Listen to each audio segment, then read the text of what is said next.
Finally हमारा जो यात्रा का लास्ट पैच था ये पूरा हो चुका है ओम पर्वत दर्शन के साथ। बहुत ही बढ़िया वेदर मिला और सारे लोग काफ़ी खुश हैं इस चीज़ को लेके बिकॉज़ आधी कैलाश का तो इजीली हो जाता है but as per the locals and others कि Om Parvat most of the times covered रहता है क्लाउड से और बहुत मुश्किल से दर्शन हो पाते हैं यहाँ पे। बट आज टचवुड भगवान का साथ हमारे साथ था और सभी लोगों को अच्छे से दर्शन हो गए। ओम पर्वत एकदम क्लियर विजिबल है।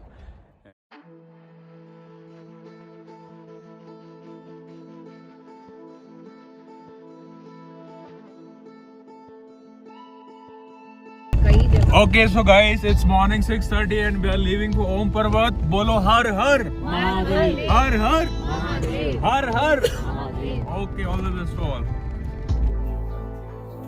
So good morning all. So आज है फाइनल डे हमारी ये 6 दिन से चली आ रही लंबी यात्रा आदि कैलाश ओम पर्वत का। और अभी सुबह के 6 बज चुके हैं और हम लोग निकल रहे हैं ओम पर्वत यात्रा के लिए। और यहाँ से लगभग अराउंड 40 किलोमीटर लंबी यात्रा शुरू होकर जा रही है बहुत खूबसूरत प्राकृतिक नज़ारों के साथ। और साथ ही मेरी टीममेट और बाकी हम सब लोग काफ़ी उत्साहित आदि कैलाश दर्शन करने के बाद ओम पर्वत के लिए। एंड आसपास के खूबसूरत हिमालय के पर्वत और साथ ही देवदार के पेड़ इसे और भी खूबसूरत बना देते हैं।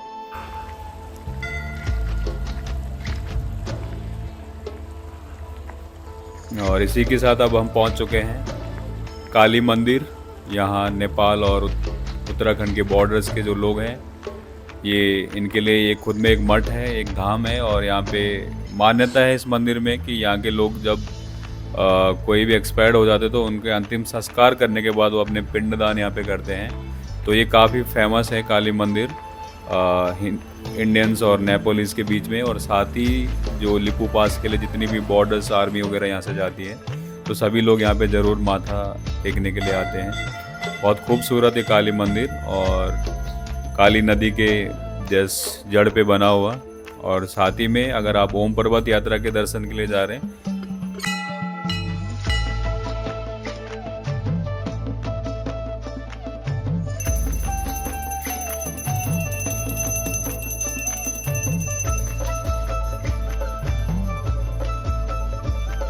आपको यहाँ पर पहले आपको दर्शन करने पड़ेंगे और इसके बाद ही आप ओम पर्वत के लिए आगे जाइए, ऐसी मान्यता है यहाँ पे। और यहाँ से एकदम सामने दिखने वाला व्यास गुफा, व्यास ऋषि कहावत है कि काली माँ के कहने पे महर्षि व्यास ने यहाँ पे काफ़ी सालों तक तपस्या की थी व्यास गुफा में। और काफ़ी सालों बाद तपस्या करने के बाद उन्होंने इस मंदिर का निर्माण यहाँ पे करवाया था। इस प्रकार की काफ़ी सारी घटनाएँ। और हम लोग मंदिर में दर्शन करने के बाद थोड़ी देर पूजा पाठ करने के बाद अब हम वापस आ चुके हैं अपनी ओम पर्वत यात्रा को कंटिन्यू करने के लिए।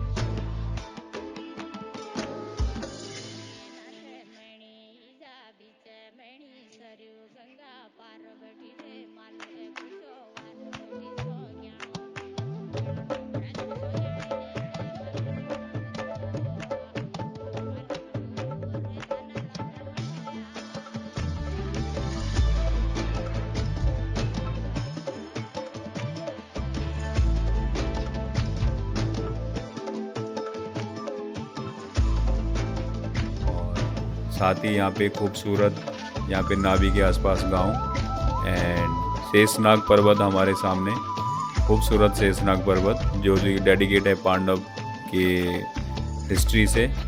और इसके बाद हम और करीब ये दर्रा किसी लद्दाख के दर्रे से कम नहीं है।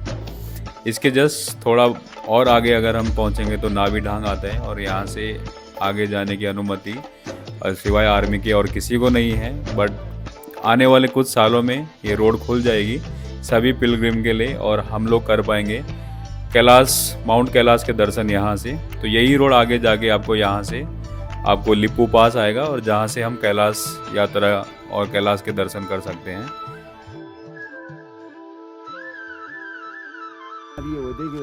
तो ये हम लोग पहुँच चुके हैं यहाँ पे नाभि ढांग। जगह का नाम है नाभि ढंग। गणेश जी की नाभि है वो, सामने देखिए वो। आपने वो मूर्ति कभी देखा है वो नाभि ढंग का? वो देखिए वो काफ़ी खूबसूरत स्थान और यहाँ से हम लोग दर्शन करेंगे ओम पर्वत का। ये हमारे सामने ओम पर्वत और उसी के साथ गणेश जी की नाभि और सामने शेषनाग पर्वत। खूबसूरत दृश्य है यहाँ पे ओम पर्वत का। और आर्मी बॉर्डर की तरफ रोड बना रही है तो आप देख सकते हो सामने। कहता ओम पर्वत का क्या बात है। सभी को गुड मॉर्निंग एंड नमस्ते। फाइनली हमारा जो यात्रा का लास्ट पैच था ये पूरा हो चुका है ओम पर्वत दर्शन के साथ। बहुत ही बढ़िया वेदर मिला और सारे लोग काफ़ी खुश हैं इस चीज़ को लेके, बिकॉज आदि कैलाश का तो ईजिली हो जाता है, but as per the locals and others कि Om Parvat most of the times covered रहते हैं क्लाउड से और बहुत मुश्किल से दर्शन हो पाते हैं यहाँ पे। बट आज टचवुड भगवान का साथ हमारे साथ था और सभी लोगों को अच्छे से दर्शन हो गए। ओम पर्वत एकदम क्लियर विजिबल है। एंड हम लोगों ने मॉर्निंग में शुरू की थी यात्रा गुंजी से अराउंड 6:30 6:45 एंड 8 o'clock हम यहाँ पे आ गए थे। और उसके बाद रास्ते में जो हमें चीज़ें एक्सप्लोर थोड़ा सा ऑफ रोडिंग का रहा एंड उसमें काफ़ी सारे इश्यूज आए व्हीकल्स से related and all. But then वहाँ से लगभग आप जब चलते हो तो 1 hour की डिस्टेंस में आपको काली माता का मंदिर मिलता है, जहाँ से कि बेसिकली जिसको कहा जाता है कि वो ऑर्गेन है आपका काली नदी का। वहाँ से जो है काली नदी की जो है स्टार्ट होता है। जिस प्रकार से हम लोग गंगोत्री में अपने गंगा और भागीरथी को पूजते हैं, उसी प्रकार से यहाँ के जो लोकल्स और नेपालीज और लामा लोग हैं उनके लिए वो काली नदी उतनी ही पवित्र है जितना कि हम हरिद्वार में जाके किसी की अस्थियाँ विसर्जन करते हैं या बाकी सारी चीज़ें करते हैं। वो लोग यहाँ पे आके कुंड में अपना जो है अस्थि विसर्जन और ये सारी चीज़ें करते हैं। गुंजी से यहाँ तक ऑलमोस्ट 1.5 hour का ड्राइव, उससे ज़्यादा नहीं है। शॉर्ट डिस्टेंस है, बट रोड ख़राब होने के कारण और वेदर कंडीशंस हमेशा अनुकूल नहीं रहती है, उसी वजह से थोड़ा सा टाइम लग जाता है। और फिर हम यहाँ पे आते हैं जिसमें हम लोगों को नाग पर्वत भी रास्ते में एक्सप्लोर करने के लिए मिलता है। फिर गणेश जी भगवान की भी नाभि यहाँ पे है एंड साथ में ओम पर्वत जो मेन इसका स्पॉट रहा है उस देखने को मिलता है। एंड देन फिर रास्ते में काली मंदिर की भी कहावत है कि जब वेद व्यास जी और यहाँ पे थे उनका भी यहाँ पे गुफा देखने का प्रमाण अभी हम लोगों को मिलता है कि वो यहाँ पे रह के तपस्या की उन्होंने और काली माता का जो है उनको सपने में ध्यान आया और उन्होंने जो है उनके कहने पर वेद व्यास जी ने जो है ये काली मंदिर बनाया। एंड यहीं से जो है काली नदी की स्थापना भी हुई। आगे जाके इस नदी को लोग मल्टीपल नाम से जानते हैं, बट धारचूला तक ये काली नदी के नाम से ही रहती है। तो वो मेन सोर्स है काली नदी का काला पानी। आपने नाम सुना होगा कि काला पानी भी एक हाईलाइटेड है। बेसिकली आर्मी एरियाज है तो ज़्यादा फोटोग्राफ्स हम लोग करते नहीं हैं ड्यू टू सिक्योरिटी और बहुत सारे रीजन से, बट या बेसिक जो भी कैप्चर करना था हम लोगों ने अपने इस वीडियो के थ्रू से कैप्चर किया। तो इसी के साथ यहाँ पे ओम पर्वत और आदि कैलाश दर्शन हमारे पूरे होते हैं। और अब इसके बाद यहाँ से हम लोग जो है अपनी रिटर्न की जर्नी शुरू कर रहे हैं अपना धारचूला के लिए। तो आज मॉर्निंग में जब गुंजी से निकले ओम पर्वत करने के बाद अराउंड 10 o'clock हम वापस बैक होटल में हो जाएंगे और वहाँ पे हम लोग लंच या ब्रेकफास्ट ब्रंच टाइप का कुछ भी मील लेके धारचूला के लिए निकल जाएंगे। रास्ते में अगर रोड्स कहीं ब्लॉक्स नहीं हुए या कंस्ट्रक्शंस बहुत ज़्यादा हमें देखने को नहीं मिलेगा तो मोस्ट प्रॉब्ली इवनिंग 4 से 5 बजे के बीच में हम लोग धारचूला पहुंच जाते हैं और वहां से फिर हम अपनी वापस की यात्रा काठगोदाम के लिए शुरू करेंगे कल सुबह। और रास्ते में जब काठगोदाम जाने के टाइम जो हमारी चीज़ें पेंडिंग है, अपना जागेश्वर धाम और गोलू देवता टेम्पल हम आने के टाइम पे नहीं गए थे, वो भी साथ में हम पूरा करके अपनी इस जर्नी को जो है काठगोदाम में एंड करेंगे। इसी के साथ ओम पर्वत दर्शन करने के बाद हम अपनी इस यात्रा को यहाँ पर समाप्त कर दें और भगवान शिव को बम बम भोले का जयकारा लगाते हुए हमने अपनी जर्नी वापस धारचूला के लिए कंटिन्यू कर दी है। और रास्ते में बाकी बहुत सारे खूबसूरत नदी, नज़ारे, पहाड़ जो कि हमें याद रहने वाले हैं। इस प्रकार के सुंदर वाटरफॉल्स और भी बहुत सारे सुंदर नज़ारे अगले कई सालों तक हम भूलेंगे नहीं। तो हम दोबारा ज़रूर वापस आएंगे इन दृश्य को और दोबारा से मेमोराइज करने के लिए और तब तक के लिए आप सभी लोग बने रहे हमारी इस यात्रा की इस जर्नी के साथ।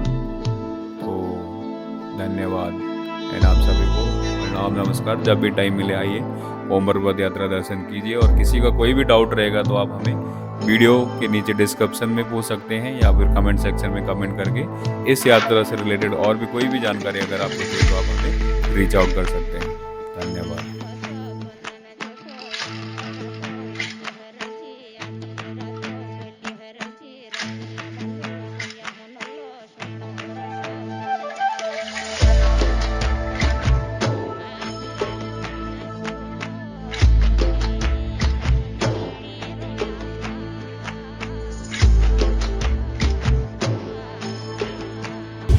कॉन्ग्रेचुलेसन टू ऑल, हम लोग दार्चुला पहुंच चुके हैं with all the safety and quality.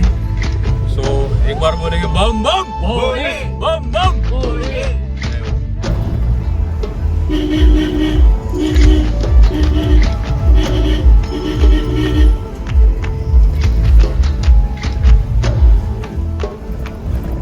Finally हम लोग धारचूला पहुंच चुके हैं और इसी के साथ आदि कैलाश और ओम पर्वत की जो हमारी यात्रा है ये समाप्त हो चुकी है। और इसी के साथ आदि कैलाश और ओम पर्वत की जो हमारी जर्नी है ये समाप्त हो चुकी है। और बहुत सारी मेमोरीज़ हम लोग साथ में लेके जा रहे हैं यहाँ से, जो कि हम लोगों ने कलेक्ट की हुई है। तो बेसिकली एक शॉर्ट ब्रीफ है इस वैली के बारे में, जो मैं आप लोगों को देना चाहूँगा कि बेसिकली ये 3 डिफरेंट वैली में डिवाइड हुआ है ये एरिया। एक चौंदास वैली, दूसरी धर्मा वैली और तीसरा ब्यास वैली। ब्यास वैली में आपका आदि कैलाश ओम पर्वत जो यात्रा हमने की, उसके अलावा 2 और वैली के रूट यहाँ से जाते हैं। चौंदास वैली जहाँ पे आपको पंचाचौली और ये सब मिलेगा, जहाँ पे आपको चौंदास वैली जहाँ पे आपको नारायण आश्रम देखने को मिलता है। और उसके अलावा जो दारमा वैली है वहाँ पे आपको पंचाचौली बेस कैंप का ट्रैक मिलता है। तो अगर कोई लोग एडवेंचर से रिलेटेड कोई एक्टिविटी करना चाहते हैं तो वो लोग दारमा वैली प्रीफर करते हैं। और चौंदास वैली में जो नारायण स्वामी का आश्रम है उसके लिए भी काफ़ी लोग यहाँ पे विजिट करते हैं।